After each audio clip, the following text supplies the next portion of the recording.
The Galactic Academy's Great Hall had never been so silent. 3,000 cadets from across the known galaxy held their breath as Commander Zix-9 announced the trial that would determine this cycle's elite class.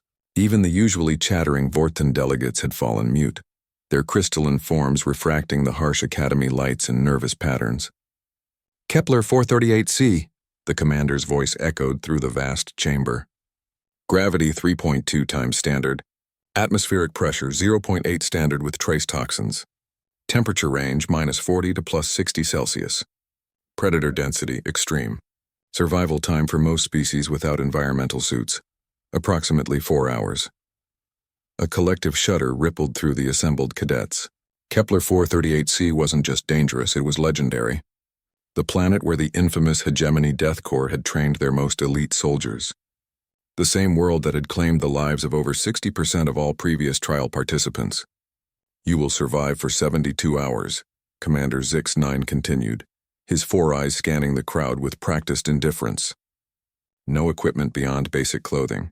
No communication devices. No assistance. Those who succeed will join the Galactic Defense Force's premier units. Those who fail, he didn't need to finish." In the third row, human cadet Sarah Chen stretched lazily and yawned. The Altarian next to her, Cadet Veltar, noticed the gesture and his gill slits fluttered in what his species considered extreme anxiety. "Human," Veltar whispered, his translator barely audible. "Perhaps you don't understand. This is Kepler 438c, the Deathworld." Sarah turned to him with a bemused smile. "Oh, I heard. Sounds like summer camp back home." Veltar's chromatophores shifted to a sickly yellow-green. "Summer camp? Yeah, kids go to the wilderness for fun. Build character, though this place sounds a bit more comfortable than Camp Wilderness in Montana. At least the gravity's only 3 times normal instead of the variable gravity chambers we trained in." The transport to Kepler 438c was filled with the nervous energy of doomed souls. Cadets from dozens of species huddled together, sharing final meals and what they assumed might be their last conversations. Environmental suits were checked and rechecked. Emergency protocols were reviewed obsessively. Sarah spent the journey reading a book on her personal tablet, something called Zen and the Art of Motorcycle Maintenance, and occasionally doing stretching exercises that looked suspiciously like yoga.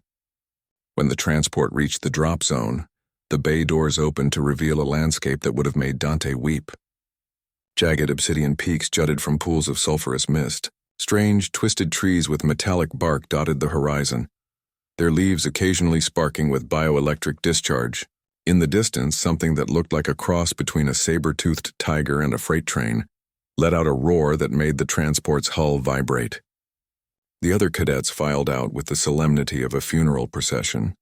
Sarah bounced down the ramp with the enthusiasm of someone heading to a picnic. "Wow," she said, breathing deeply of the toxic air that made most species' eyes water.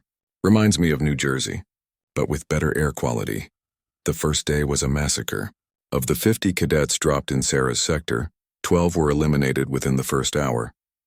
The local fauna, it seemed, had developed a taste for off-world visitors. Giant arthropods with acid for saliva, flying creatures that hunted in electromagnetic clouds, plants that could move faster than most species could run. Sarah watched a group of Crystalline Federation cadets attempt to build a fortified shelter, using advanced geometric principles. It was an impressive structure, until one of the local trees uprooted itself and casually walked through it, apparently curious about the strange new geometric shapes in its territory. While the other cadets scrambled for cover, Sarah approached the tree creature with her hands raised peacefully. She'd dealt with territorial predators before during survival training in Earth's Australian outback. The key was confidence and understanding pack dynamics. "Hey there, big guy," she said in the same tone she'd used with angry grizzly bears in Alaska. "I'm not here to cause trouble, just passing through your neighborhood." The tree creature tilted what might have been its head, studying this strange small biped that showed no fear. After a moment that felt like eternity to the watching cadets, it rumbled something that might have been curiosity and wandered away. By the second day, Sarah had not only survived but seemed to be thriving. She'd fashioned shelter from the storm by weaving together the bioelectric plant fibers, creating a structure that actually generated its own heat. She discovered that the local arthropods were quite edible if you knew how to properly crack their shells. a skill she'd learned eating lobster in Maine. More impressively, she'd somehow befriended a pack of the saber-toothed freight train creatures. The other cadets watched in horror as Sarah shared her dinner with apex predators, scratching behind their metallic ears as they purred like oversized industrial machinery. "How?" gasped Cadet Veltar, who had managed to survive by hiding in a cave for 36 hours. "How are you doing this?" Sarah looked up from where she was teaching one of the predators to play fetch with chunks of metallic rock. "Doing what?" "This." Veltar gestured wildly at the scene. "You're supposed to be surviving. Instead, you look like you're on vacation." Sarah considered this. Well, it is kind of relaxing. No deadlines, no exams, no traffic. Just nature and fresh air. The gravity's great for muscle building, and these guys, she patted the nearest predator, are actually pretty sweet once you get to know them. Reminds me of camping with my dog back home. On the final day, when the rescue shuttles arrived to collect the survivors, they found something unprecedented in Galactic Academy history. Not only had human cadet Sarah Chen survived, she'd established what could only be described as a thriving wilderness resort. She'd domesticated the local megafauna, cultivated the edible plants, and somehow taught a group of the surviving cadets how to weave the bioelectric fibers into comfortable hammocks. Commander Zix-9 himself came down to investigate. He found Sarah leading a morning calisthenics session for a mixed group of cadets and local predators, all moving in synchronized stretching routines. "Cadet Chen," the commander said, his voice carefully controlled. "This was supposed to be a survival trial." Sarah paused mid-stretch. "Yes, sir, and we all survived. Isn't that the point?" "The point was to test your limits under extreme adversity." "Oh." Sarah looked around at the organized camp, the happy predators, the other cadets who were now laughing and sharing stories instead of cowering in terror.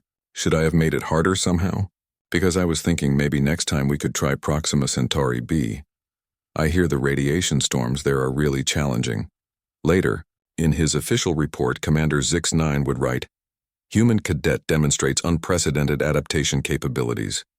Recommend immediate placement in Galactic Defense Force Special Operations. Also recommend psychological evaluation of testing protocols.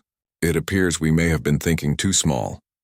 But privately in his personal log he added, "Note to self, never again underestimate a species that considers surviving on death worlds to be character building and views galactic military trials as summer camp.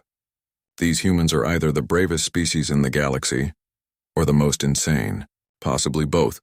Sarah Chen graduated at the top of her class. Her first assignment was to redesign the Galactic Academy's survival training program. She made it significantly more challenging.